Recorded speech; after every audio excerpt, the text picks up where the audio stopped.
All right, so welcome to another deep dive. Yes. And today we are going super deep into the Das Mahavidyas, Right. which are the 10 wisdom goddesses in Hindu Tantra. The great wisdom goddesses. Yeah. And we are using the Shiv official podcast as our source material for this. Yeah. So that's a great source for this kind of a topic. Yeah, I think so too. So, like I was listening to it and I was like, yeah, man, this is such a great deep dive. Like, like so many people need to hear this information. Yeah. So yeah, we're going to talk about each of the 10 forms of Adi Shakti. Yes. Which is the primordial. The primordial, Feminine power. Feminine power, yeah. And we're going to talk about the symbolism, the tantric significance, and the spiritual messages that each one holds. Exactly. So this is basically your fast track to understanding these incredible concepts. I love that. Yeah. These Mahavidyas represent this whole spectrum of the divine feminine. Yeah. Each one is kind of like a key to unlocking a deeper understanding of ourselves and the universe. Yeah. Should we get started with the first one? Yeah, let's start with the first one. Kali. Kali. The name alone carries such weight, you know? Yeah, absolutely. She's often depicted in this really powerful form. Yeah. And sometimes even a fearsome form. Right. As the goddess of time and death. Yes. And like that darkness can be pretty intense. It's a little bit tough for people sometimes, right? Yeah. So what's the core truth that we need to understand there? Well, you know, what's really captivating about Kali is that her darkness, right? This darkness that she's depicted with isn't really an absence of light. Right. It's more like the unmanifest potential from which all light arises. Wow. It's the void before creation, you know? Yeah. The space into which everything dissolves. Yeah. So this highlights like a powerful truth, I think. Yeah. That even destruction is a creative force. Yeah. It's the necessary clearing for renewal. Like a forest fire. Think of a forest after a fire, right? Yeah, yeah. It seems desolate, but it's actually brimming with the seeds of new life. Okay, so when we see Kali as like the destroyer of ego and darkness, it's about dismantling those parts of ourselves that kind of limit us. Precisely. Like the illusions that we hold on to. Exactly. Yeah, the tantric practices that are associated with Kali often involve like a conscious confrontation with our deepest fears and ego-driven attachments. It's not about dwelling on negativity, but it's about transmuting it, you know? Yeah. Breaking free from those self-imposed chains. Like I was reading about that earlier. Yeah. Like how the tantric practices can be kind of intense. They can be, yeah. Like really intense and like scary even. But it's about, like you're saying, it's about like breaking through that, like breaking through the fear. It's about facing it head on.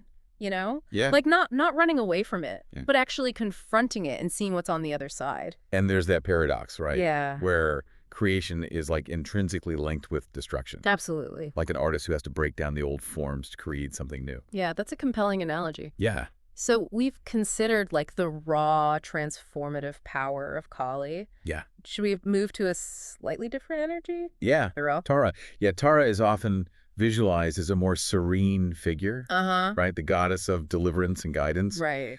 What specific kind of guidance does she offer? So where Kali embodies this transformative destruction, Kara represents this wisdom and knowledge that kind of steers us through life's inevitable difficulties. Yeah. So it's more like she's the beacon in the storm. The inner knowing that illuminates the path when we feel utterly lost. So she's the embodiment of divine wisdom showing us the way forward. You could say that, yeah. Yeah. What's fascinating about Tara is her capacity to bring clarity.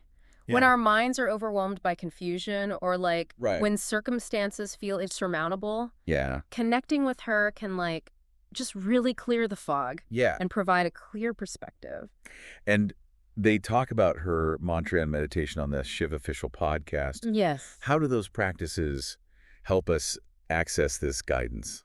The mantra serves as like a focal point for the mind, right? Yeah. So it helps to quiet the constant internal chatter that we all experience and opens us up to like more intuitive ways of knowing. Yeah. And meditating on Tara allows us to tap into that inherent wisdom, you know, to see our challenges not as like dead ends, but as opportunities for growth. That's beautiful. Yeah. I love that. So from the guiding light of Tara, we move to Tripura Sundari, also known as Shodashi. Yes. The supreme beauty and bliss. Yes.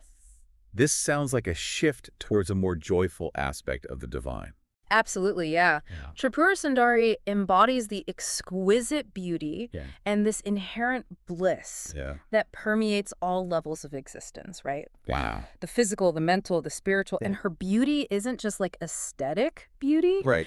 It reflects this deep underlying divinity and joy that is our essential nature as humans. So this isn't about like pursuing like external beauty standards. No, not at all. Right. It's not about that superficial level. Yeah. It's about recognizing and cultivating the beauty and the joy within ourselves and in the world around us. And Shirdashi shows us that the spiritual path doesn't have to be all about struggle and sacrifice. Right, exactly. It could be a journey filled with joy, love, and appreciation for life.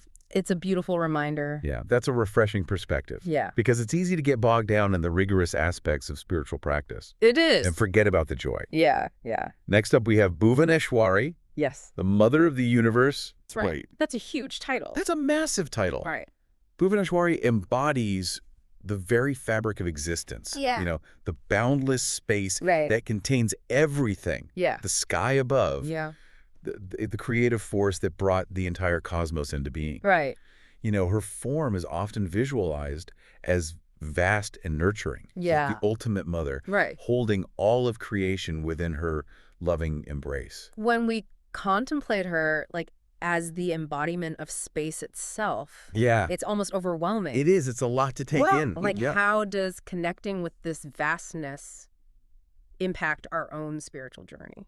You know, it's believed that her spiritual practice can foster a sense of stability and expansion within our own lives. Right. So just as she pervades the entire cosmos, we too possess this infinite potential within us. Right. It's about recognizing and tapping into that inner vastness, that sense of limitless possibility. So if we're feeling like constricted or limited, it might indicate a disconnect from this. Yeah, you could say that, From this expansive aspect of the divine. Yeah, it's possible. Right. Yeah. Let's talk about Bhairavi. Bhairavi. Right. Yeah. So who represents fierce devotion and discipline. Yeah, the podcast describes her as embodying penance. Yeah. Unwavering discipline. Yeah. And the spirit of renunciation. Yeah. So it seems like she represents the challenging, but ultimately rewarding aspects of the spiritual path. I think that's a good way to put it, yeah. Yeah, her fierceness isn't rooted in, like, anger or anything. No. Right? It's more rooted in this, like, resolute energy. Yeah. That propels us towards our highest potential. It's about that inner fire, you know? Yeah. That drive that pushes us to evolve and grow. Yeah. Bhairavi's really insightful because she empowers us to confront our deepest fears. Right. And those limitations that we put on ourselves. Yeah. Her practice isn't about avoiding challenges. Right. It's about cultivating that inner strength. Right. And that unwavering willpower to overcome them. It's a powerful reminder that, like, true transformation lies just beyond our comfort zone. Absolutely. Right. Yeah. So you have to get uncomfortable. That's where the growth happens. To grow. Yeah. Next we have Chhinnamasta. Chhinnamasta. Yeah. The goddess who cuts off her own head. Right. That's a striking and thought-provoking image. It's a little bit intense, right? Yeah. But she is one of the most enigmatic and potent of the Mahavidyas, for sure. Yeah. The symbolism of her self-decapitation is really rich. Yeah. Multifaceted. Right. At its core, it represents the ultimate act of self-sacrifice. Right. The transcendence of the ego. Right. And this liberation of the vital life force. They talk about self-surrender. Yeah. And the awakening of Kundalini energy. Yes. How does this imagery relate to those concepts?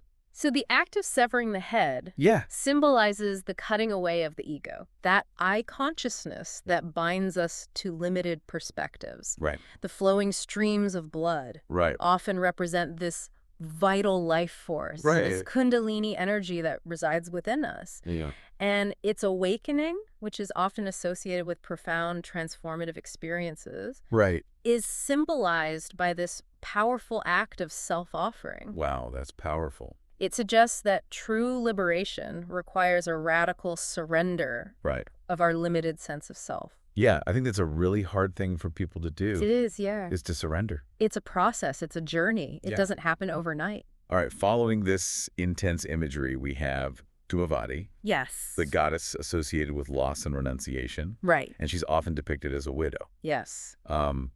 This feels like a move into a more somber yes. and introspective space. Absolutely. Yeah. Dhumavati embodies the energies of sadness and separation and that profound wisdom that can emerge from experiences of loss. Her depiction as a widow symbolizes a state of detachment, right. Highlighting the impermanence of all things. Yeah. And that potential for inner strength that arises when those external supports are removed.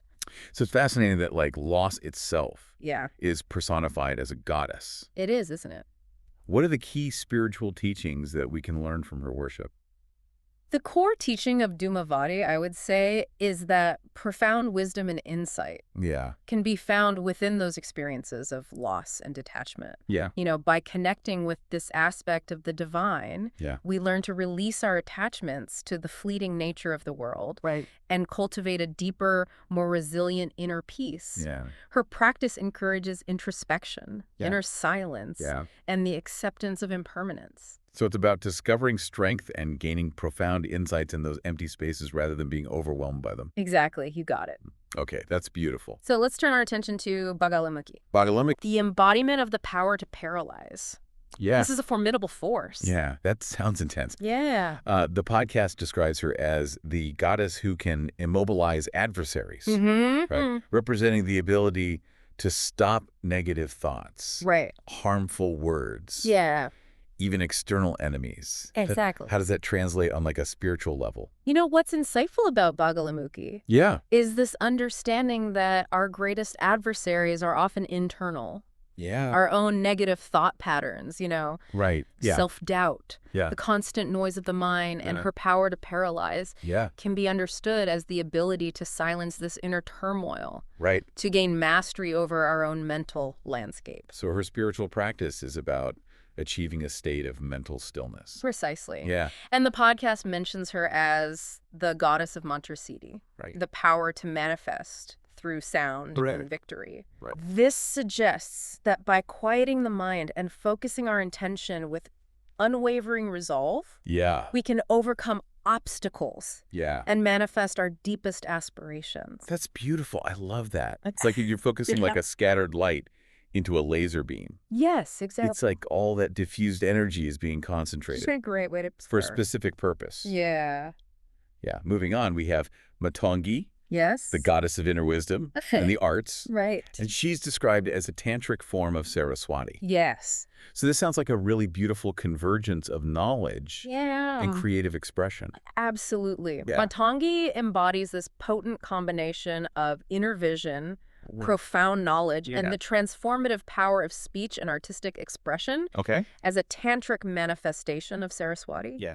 She represents a more intense and perhaps unconventional approach to wisdom and the creative arts.